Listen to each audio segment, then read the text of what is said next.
जय शिव सभी को एंड हैप्पी क्रिसमस। आप सभी का क्रिसमस होप अच्छा गया हो।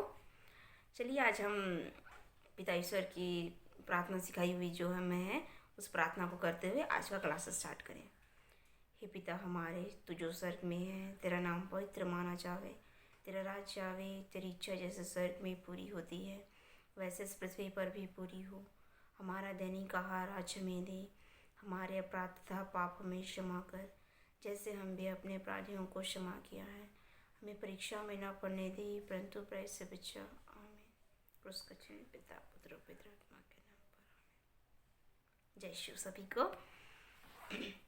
लास्ट वीक हमने पढ़ा था कि प्रभु किस प्रकार अपने एग्ज़ाम्स में विजयी होते हैं, परीक्षाओं में उन शैतान उनकी परीक्षा लेता है और वो किस प्रकार विजयी होते हैं उसके बारे में पढ़ा था। और आज का लेसन है स्वर्गराज का सुसमाचार सुनाने वाले ईसा। आइए पढ़ते हैं आगे क्या है। ईसा नजरेत आए, वह उनका पालन पोषण हुआ। विश्राम के दिन वह अपनी आदत के अनुसार सभागृह गए। वह पढ़ने के लिए उठ खड़े हुए और उन्हें नबी ईसायास की पुस्तक दी गई। पुस्तक खोलकर ईसा ने वह स्थान निकाला जहाँ लिखा था, प्रभु का आत्मा मुझ पर छाया रहता है क्योंकि उसने मेरा अभिषेक किया है। उसने मुझे भेजा है जिससे मैं दरिद्रों को सुसमाचार सुनाऊं, बंदियों को मुक्ति का और अंधों को दृष्टिदान का संदेश दूं, दलितों को स्वतंत्र करूं और प्रभु के अनुग्रह का वर्ष घोषित करूं। ईसा ने पुस्तक बंद कर दी और वह उसके सेवक को देकर बैठ गए। सभागृह के सब लोग की आंखें उन पर टिकी हुई थी। तब वह उनसे कहने लगे, धर्मग्रंथ का यह कथन आज तुम लोगों के सामने पूरा हो गया है। यहाँ हम देखते हैं प्रभु ईसा मसीह खुद वचन पढ़ रहे हैं नबी ईसायास के ग्रंथ से कि वह दरिद्रों को सुसमाचार सुनाना है, अंधों को दृष्टिदान देना है। हमने ईसा मसीह की पूरी लाइफ स्टोरी में बाइबल में हम हमेशा पढ़ते आए हैं कि वो दरिद्रों को सुसमाचार सुनाया है। यहाँ पर यह होता है कि दरिद्रों को केवल वो दरिद्र नहीं होते जो आर्थिक रूप से गरीब है। दरिद्र वो भी होते हैं जिनके पास एक हाथ नहीं है, एक आँख नहीं है, या सुनने की शक्ति नहीं है, या जितने भी प्रकार से जिसके पास जीवन में अगर कमियां हैं तो वो व्यक्ति दरिद्र होता है। दरिद्र मतलब किसी भी चीज़ की कमी होना। उन व्यक्तियों को सिर्फ आर्थिक रूप से नहीं, जिसके पास पैसे नहीं है वो दरिद्र नहीं होता है, शारीरिक रूप से भी मनुष्य गरीब रहता है। तो उनको प्रभु सुसमाचार सुनाने आए हैं। और भौतिकता और धन में आश्रय रखने वाले नहीं, बल्कि जो ईश्वर की करुणा और परिपालन में पूरा आश्रय रखते हैं। हम लोग जैसे हमारे मन में अगर हम बैर की भावना रखते हैं किसी के लिए, तो हमारे मन में दया की कमी है, तो हमारे अंदर भी कमी है, तो हम कहीं ना कहीं दरिद्र हैं। हम झूठ बोलते हैं, हम सच बोलने से कतराते हैं, तो कहीं ना कहीं हमारे में सच और उस सच्चाई को बोलने की कमी है। तो इस प्रकार से हम में भी छोटी छोटी कमियां तो होगी ही होगी, छोटी बड़ी सभी प्रकार की। तो यहाँ प्रभु का सुसमाचार हम जैसे दरिद्रों के लिए है कि हम उन सब चीज़ों को छोड़ते हुए प्रभु के वचन के अनुसार अपने जीवन में आगे बढ़ें। यहाँ बंदियों को मुक्ति देने के लिए है। बंदियों को मुक्ति मतलब ये होता है ना, बंदी मतलब जो जेल में रहते हैं उनको बोलते हैं बंदी। पर क्या सिर्फ जो जेल में रहते हैं वो बंदी हैं? नहीं, जो जेल में रहता है सिर्फ वो बंदी नहीं है। बंदी तो हम भी हैं अगर हम शैतान की आज्ञाओं की, जैसे शैतान की बात मानते हैं। अगर हम प्रभु यीशु ने हमें जो 10 आज्ञाएं दी है, कलीसिया के जो नियम दिए हैं, उन नियमों को छोड़कर अगर कुछ गलती करते हैं तो हम शैतान की बातों को मानते हैं। तो क्या हम शैतान के गुलाम हैं? तो उस गुलामी से भी प्रभु हमें छुड़ाने आए हैं। बंदियों को सुसमाचार सुनाने मतलब हम भी बंदी हैं। अगर हमें आलस्य है, हम बहुत ही लेज़ी हैं, तो क्या ये हमें शैतान हमें आलस्य हमारे मन में पैदा करता है। तो जब हमारे मन में आलस्य पैदा करता है तो हम ईश्वर के और हमारे दायित्वों के प्रति हमारे जो कर्तव्य है कि हमें जो कार्य करने हैं, उन कार्यों को जब हम नहीं करते हैं तो हम उसके दास होते जाते हैं। और यदि हम दास हैं सिर्फ और सिर्फ टीवी देखने के, तो हम हम कैसे टीवी के ही गुलाम हो चुके हैं। हम हमारी मम्मी जो बोल रही है हम उनको सुन नहीं रहे हैं। तो कहीं ना कहीं क्या होता है, कहीं ना कहीं हम शैतान के दास हो जाते हैं। तो हमें क्या करना, इन सब चीज़ों से ऊपर उठकर प्रभु के वचन के अनुसार चलना है। तब प्रभु का वचन क्या है, हम जैसे बंदियों के लिए भी काम आएगा। और उसके बाद फिर आगे क्या देता है, आगे बोलता है अंधों को दृष्टिदान देने के लिए। यहाँ पर देखते हैं कि एक वचन दिया हुआ है, गुरुवर किसने पाप किया था, इसने अथवा इसके माँ पिता ने, जो यह मनुष्य जन्म से अंधा है। ईसा ने यहाँ उत्तर दिया, ना तो इस मनुष्य ने पाप किया ना इसके माँ बाप ने, यह इसलिए जन्म से अंधा है कि इसे चंगाई करने से ईश्वर का सामर्थ्य प्रकट हो। यहाँ पर एक कहानी के बारे में बताया गया है। जो एक व्यक्ति रहता है वो जन्म से अंधा रहता है। तो बाकी लोग ईश्वर से पूछते हैं क्या इसने पाप किया था या इसके पेरेंट्स ने पाप किया था कि ये जन्म से अंधा है, उसकी दोनों आंखें नहीं देख सकती हैं। पर यहाँ जरूरी नहीं है कि कोई व्यक्ति जन्म से अंधा है तो उसने पाप किया हो। यहाँ ये होता है कि अगर व्यक्ति जन्म से अंधा है इसलिए है क्योंकि उसकी आंखों को ठीक करने से ईश्वर की महिमा प्रकट होती है। तो ईसा वहाँ पर क्या करते हैं, मिट्टी में थूकते हैं और उस मिट्टी को सानकर उस व्यक्ति की आंख में लगा देते हैं और उसको धोने के लिए भेज देते हैं और उसको दृष्टिदान प्राप्त हो जाती है। हम भी दोस्तों, हमारी आंखें हैं दोनों, लेकिन अगर हम कहीं पर कुछ हो रहा है, कुछ गलत हो रहा है और उस चीज़ को हम देखकर भी अनदेखा कर दें तो हमारी ये आंखें नहीं है। बोलते हैं ना कि हमारी आंखें, अगर हम किसी की दूसरों की वस्तु को देखकर लालच करते हैं तो हम वहाँ पर लालच से हमारी आंखें अंधी हो जाती है, हम उस लालच की ओर बढ़ते हैं। तो यहाँ पर कहीं ना कहीं हम भी आँखों से देखते हुए भी अंधे हैं। तो इस प्रकार की जो अंधेपन है उसको प्रभु ईसा मसीह ठीक करने आते हैं।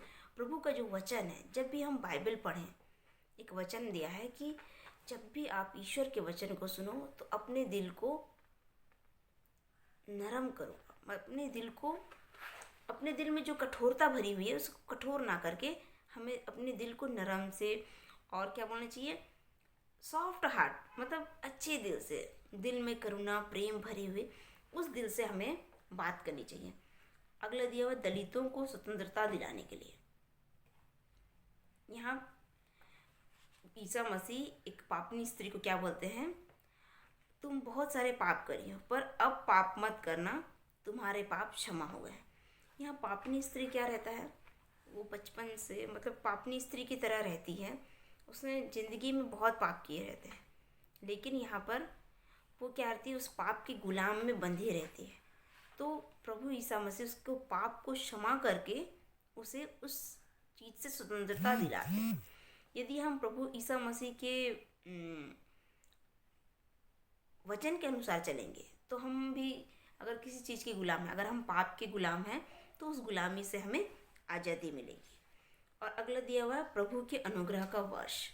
प्रभु के अनुग्रह का वर्ष क्या होता है, जिस वर्ष में हम दया के कार्य करते हैं, किसी व्यक्ति की कर्ज माफ़ी हो जाती है, जिस साल में विधवाओं को ले और गरीबों के लिए ज़्यादा दान दिया जाता है, उस वर्ष को बोलते हैं अनुग्रह का वर्ष। तो प्रभु ईसा मसीह ईसायाह नबी के ग्रंथ से जो पाठ पढ़ते हैं उसमें ये सभी बातें दी हुई है, अलग अलग बातें, कि जैसे कितनी बातें दी हुई हैं, 5 बातें दी हुई हैं। दरिद्रों को सुसमाचार सुनाना, बंदियों को मुक्ति प्रदान करना, अंधों को दृष्टिदान, दलितों को स्वतंत्रता, प्रभु के अनुग्रह का वर्ष। तो इस सारी चीज़ों को ईसायाह नबी के ग्रंथ में प्रभु ईसा मसीह ने पढ़ा, लेकिन जब वो इस पृथ्वी पर आए थे तो उन्होंने अपने जीवन काल में इन सारी 5 बातों को धीरे धीरे करके पूरा किया। उन्होंने दृष्टिदान भी प्रदान करी, अंधों को, दलितों को मुक्त किया, हमें पापों से हटाया और अपनी स्त्री के भी पाप क्षमा किए। इस प्रकार से ना ईश्वर ने उस वचन को पूरा किया अपने जीवन में। उन्होंने अनेक चमत्कार दिखलाए ना, इन सब चीज़ों से उन्होंने इस वचन को पूरा किया। तो आगे पढ़ते हैं हम, स्वर्ग राज की घोषणा करने वाले ईसा। ईश्वर का राज्य निकट आ गया है, पश्चाताप करो, सुसमाचार में विश्वास करो। ये हम पढ़ेंगे मार्कुस के अध्याय 1 पद संख्या 14 से लेके 15 में। जब प्रभु ईसा मसीह बचपन में उसके बाद बचपन के बारे में हम सुना है कि प्रभु ईसा मसीह का जन्म होता है, फिर वो अपने माता पिता के संरक्षण में बड़े होते हैं, फिर उनका बपतिस्मा होता है। बपतिस्मा होने के बाद प्रभु ईसा मसीह अपनी पब्लिक लाइफ जीते हैं, जब वो पूरे मनुष्यों के सामने आ जाते हैं और अलग अलग अच्छे अच्छे कार्य करने लगते हैं, चमत्कार दिखाने लगते हैं। तब वह ये बोलते हैं कि ईश्वर का राज्य निकट आ गया है, पश्चाताप करो और सुसमाचार में विश्वास करो। यहाँ हमें प्रभु ईसा मसीह बोल रहे हैं कि पश्चाताप करो। कोई भी व्यक्ति अगर पाप करता है तो उसको, अगर वो अपने पापों के लिए पश्चाताप करेगा, जब वो अपने पापों के लिए पश्चाताप करेगा तो उसे क्षमा मिलेगी और स्वर्ग राज्य के हम भागी होंगे। इसलिए हमें हमारे पापों के लिए हमें पश्चाताप करने चाहिए। यहाँ हमें संत पौलुस और एक चीज़ सिखाते हैं कि ईश्वर का राज्य खाने पीने का नहीं, बल्कि वह न्याय का है, शांति का है, पवित्रता का है, पवित्र आत्मा द्वारा प्रदत्त आनंद का विषय है। यहाँ पर हम देखते हैं कि संत पौलुस हमको ये बता रहे हैं, ईश्वर का राज्य खाने पीने का नहीं है।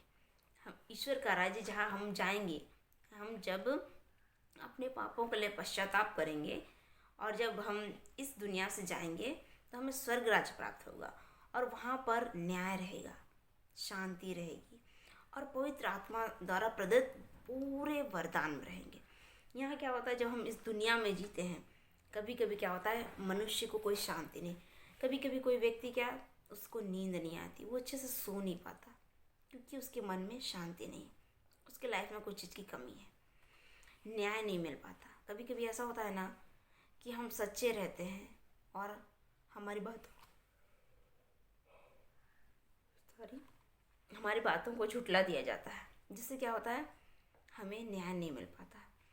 पर वहाँ जो ईश्वर का राज्य रहेगा, वहाँ पे न्याय भी होगा, सच्चाई भी होगी, आनंद होगा। आनंद मतलब खुशियाँ, मतलब प्रभु ईसा मसीह के साथ रहना मतलब खुशियाँ ही खुशियाँ। उनका राज्य है तो वहाँ हर एक चीज़ें परफेक्ट होगी, किसी चीज़ की कमी नहीं होगी। इस प्रकार से क्या होगा, ईश्वर का राज्य जब रहेगा और उस राज्य में जब हम प्रवेश करेंगे, वहाँ आनंद ही आनंद होगा। आगे सुसमाचार में हमें क्या बताते हैं प्रभु ईसा मसीह, ईसा की कही हुई बातें, उनके द्वारा किए गए कार्य, उनके जन्म एवं बचपन के विषय में इकट्ठी की गई जानकारी आदि ईश्वर की प्रेरणा से ईसा के शिष्य और उनके शिष्यों ने लिखा है। इस प्रकार रचा गया पवित्र ग्रंथ सुसमाचार संत मत्ती, संत मार्कुस, संत लूकस और संत यूहन्ना है। यहाँ हमें ये भी बताते हैं हमारे इस लेसन में, ईसा मसीह के जीवन में जितनी भी घटनाएं घटी, उनके जन्म से लेके उनके लालन पोषण कैसे हुआ, उनका बपतिस्मा कैसे हुआ, उन्होंने कैसे चमत्कार दिखाया, ईसा की मृत्यु के बारे में, उनके जीवन काल के बारे में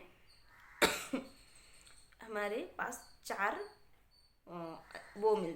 सुसमाचार मिलते हैं, पवित्र ग्रंथ है, जैसे संत मत्ती का, संत मार्कुस का, संत लूकस का और संत यूहन्ना का। आप सभी जानते हैं बाइबल में ये चारों हैं और चारों ग्रंथ में हमें प्रभु ईसा मसीह के जन्म से लेके मृत्यु तक के बारे में, स्वर्गारोहण तक के बारे में अच्छी अच्छी बातें इन चार किताबों में मिलती हैं जो नए विधान में दी गई हैं। और इसे हम सुसमाचार कहते हैं, बाकी को वचन कहते हैं, पर इन चारों बुक को जो है, चार वचन, चार किताबें हैं जो ये, उन्हें हम सुसमाचार कहते हैं क्योंकि इसमें प्रभु ईसा मसीह के बारे में अच्छे से दी गई है। अब देखो, हम प्रार्थना करेंगे कि प्रभु ईसा मसीह ने हमसे क्या कहा है, दरिद्रों को सुसमाचार सुनाया जाता है, आपके आशीर्वचन के अनुसार जीवन बिताकर आपके सत्य के साक्षी बन के कृपा हमें दीजिए। हमें प्रभु ईसा मसीह से ये प्रार्थना करनी चाहिए कि जिस प्रकार ईसा मसीह ने हमें सारी चीज़ों से, जैसे हमारे अंधेपन को हटाया, जब हम सत्य की राह में चलते हैं तो हम अंधे नहीं रहते, और जब हम झूठ की राहों में चलते हैं तो हम देखते हुए भी अंधे रहते हैं। तो ईश्वर ने हमारी हर छोटी कमियों को ठीक किया है और ईश्वर के राज्य के अनुसार अगर हम रहेंगे तो हमें स्वर्ग राज प्राप्त होगा और स्वर्ग राज में आनंद ही आनंद मिलता है। इसलिए हम यहाँ पर क्या करते हैं, आप लोग उड़ाव पुत्र का कहानी जानते हैं ना, वहाँ पर उड़ाव पुत्र आता है और अपने पिता से कहता है, मैंने स्वर्ग के विरुद्ध और आपकी विरुद्ध पाप किया है, मुझे क्षमा कीजिए। एक बार माफ़ी मांगता है वो, और वो अपने पापों के लिए पश्चाताप करता है। तो क्या होता है, उसके पूरे पाप क्षमा हो जाते हैं।